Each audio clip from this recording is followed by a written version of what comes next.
Assalamualaikum warahmatullahi wabarakatuh. Saya Salwa Aura Hikmah dan teman saya Putri Mega Lestari. Di sini kita akan membuat proyek menjurnal resep obat. Selamat menyaksikan. Permisi Kak, silakan, ada yang bisa saya bantu Kak? Apakah di sini ada persediaan obat resep ini? Baik, saya akan mengecek terlebih dahulu obatnya dan jika ada saya akan membuatkan. Atas nama siapa Kak? Atas nama Arsi. Baik, atas nama Kak Arsi, ini nomor antriannya. Bisa ditunggu sebentar ya Kak. Di sini kita akan membuat jurnal terlebih dahulu sebelum membuat resep obat. Baik, sebelum membuat jurnal kita harus mengetahui strukturnya terlebih dahulu. Jadi yang pertama itu ada resep, yang kedua kelengkapan resep, yang ketiga resep standar, yang keempat teori usul, yang kelima monografi bahan, yang keenam perhitungan bahan, yang ketujuh perhitungan DM, yang kedelapan penimbangan bahan, yang kesembilan prosedur, dan yang kesepuluh etiket dan label. Baik, yang pertama di sini kita akan menulis kembali resep yang diberikan oleh Pro. Selanjutnya yang nomor 2 itu kelengkapan resep. Sebelum kita mengisi kelengkapan resep, kita harus mengetahui terlebih dahulu bagian-bagian resep. Bagian-bagian resep itu yang pertama ada inscription, itu nama dokter, SIP, alamat, dan nomor HP dokter. Yang kedua ada subscription, yaitu para dokter, pro atau nama pasien, juga usia pasien, dan alamat pasien. Yang ketiga ada invocation, itu resep. Yang keempat ada signature, yaitu aturan pakai. Dan yang kelima prescription, itu nama bahan atau obat dan dosis pemakaiannya. Kelengkapan resep ini ditulis jika sesuatu antara ini tidak ada di dalam resep. Semisalkan nama dokter. Nah, di sini ada Dokter Heri, berarti nama dokternya sudah ada. Lalu SIP, nah di sini itu SIP-nya 028 Dinkes, dan itu alamatnya juga ada dia, itu Gunung Tanjung. Nomor telepon pun ada. Nah, kita lanjut di subscription, yaitu para dokter. Nah, kita cari di sini jelas tidak ada ya yang namanya paraf, sudah tidak terpampang di sana. Maka kita tulis di kelengkapan resep itu paraf dokter karena sudah jelas tidak ada di dalam resep. Nah, dilanjut ada pro atau nama pasien sudah tertulis. Nah, ada RC, umur pasien sudah ada di sana 9 tahun. Dan alamat pasien di sini tidak tertera ya. Berarti kita tulis di kelengkapan resep itu si paraf dengan alamat pasien. Nah, untuk bagian resep yang ketiga itu invocation atau resep. Di sini sudah tertera ada acetosal dan SL. Kita lanjut ke bagian 4 yaitu signature atau aturan pakai. Nah, untuk aturan pakai kita bisa cari ini di sini di kata singkat yang bisa dimaknai. Nah, kita cari. Jadi MF loop itu tadi saya sudah meringkasnya. Jadi MF loop itu misfage pulveris, itu campurkan atau dan buat powder atau serbuk. Dan DTD dead cells dosis atau berikan dalam dosis demikian.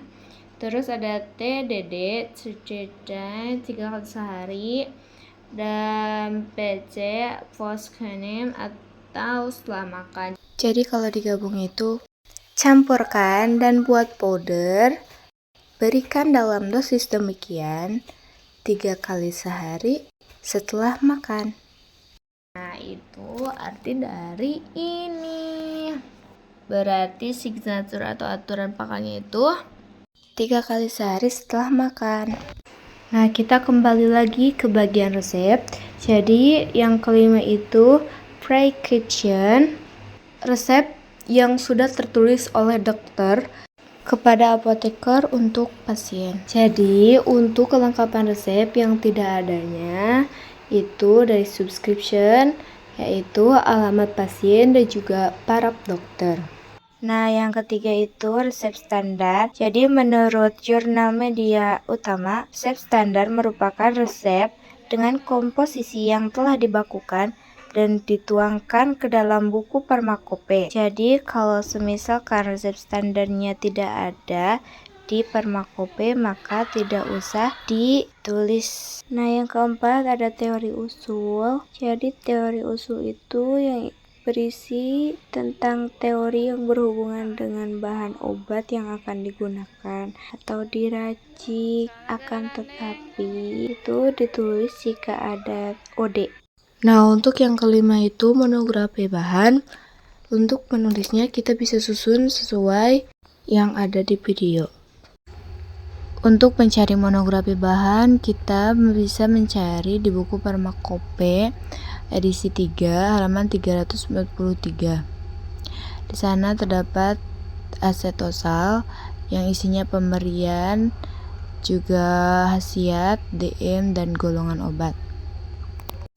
Untuk obat yang keduanya, SL juga ada di buku Pharmacope edisi 3 halaman 338. Karena DM-nya tidak ada, maka tidak usah ditulis. Nah, yang keenam ada perhitungan bahan. Untuk penulisannya bisa kita lihat di video. Yang pertama asetosal, jadi 50 kali 9 itu dari timbangan asetosal yang 50 mg. Terus dikali 9 itu dari keterangan resep yang nanti dikali menjadi 9 bungkus. Seperti yang ada di keterangan resep. Jadi hasilnya 450 mg. Untuk yang DT1 kalinya, kita tulis kembali jumlah asetosalnya 50 mg. Nah, untuk DT1 harinya, kita tulis lagi yang 50 mg itu dikali 3. 3 itu dari keterangan resep yang 3 kali sehari diminumnya. Itu jadi sama dengan 150 mg. Kedua itu ada SL. SL itu kita tulis sama kayak seperti di awal, jadi 300 mg. Nah, untuk SL karena bentuknya serbuk, jadi kita miligramkan menjadi 2700 mg. Nah, yang ketujuh itu ada perhitungan DM. Jadi di dalamnya terdapat cara menghitung DM yang tersedia di buku Pharmacope, lalu ada persen DM. Untuk yang perhitungan DM, kita harus mengetahui rumusnya terlebih dahulu. Yang pertama itu rumus Young, N per N tambah 12 dikali DM sekitar 1-8 tahun. Yang kedua ada rumus Stilling, yaitu N per 20 dikali DM sekitar 8 tahun ke atas. Dan yang ketiga ada rumus Spread, yaitu N per 150 kali DM, yaitu 1-12 bulan. Jadi N itu umur pasien dan DM itu jumlah obat yang ada di dalam Pharmacope. Jadi yang pertama itu perhitungan DM dari asetosal. Karena umurnya itu 9 tahun, jadi kita ambil rumus Stilling. Nah, karena rumusnya itu N per 20 kali DM, jadi 9 itu dari umur per 20 dikali 1000 mg dari DM asetosal. Jadi hasilnya itu 9000 per 20 itu dibagi jadi 450 mg. Satu harinya. Selanjutnya kita menghitung dosis maksimum, yaitu 9 dari tahun dikali 20 terus dikali 8000 di DM yang ada di Pharmacope.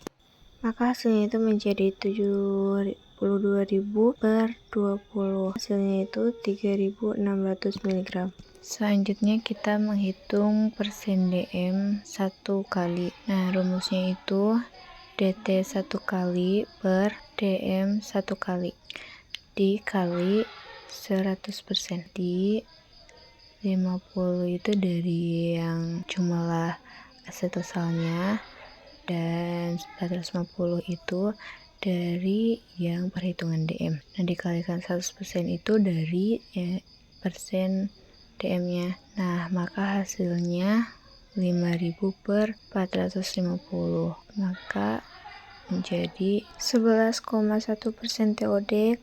Kenapa TOD? Karena hasilnya itu kurang dari 100%. Selanjutnya kita menghitung persen DM 1 hari. Rumusnya itu DT 1 hari per DM 1 hari dikali 100%. Nah, untuk DT 1 harinya kita ambil dari jumlah perhitungan bahan yang 50 kali 9.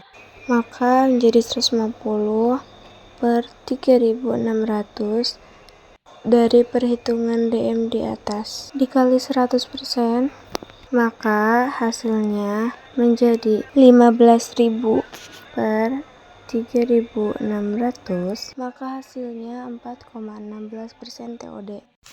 Nah, yang selanjutnya ada penimbangan bahan. Yang pertama ada asetosal. Rumusnya itu perhitungan bahan dibagi neto obat ya. Perhitungan bahannya itu 450 mg dibagi 100 mg dari neto obat. Maka hasilnya 4,5 tab. Nah, untuk yang kedua itu ada SL. Kalau SL itu 2700 mg dikegramkan menjadi 2,7 gram. Yang selanjutnya nomor 9 yaitu prosedur. Yang pertama, siapkan alat dan bahan. Yang kedua, timbang masing-masing bahan. Yang ketiga, masukkan asetosal ke dalam mortir. Yang keempat, masukkan STL ke dalam mortir. Lalu yang kelima, GHH atau gerus hingga halus.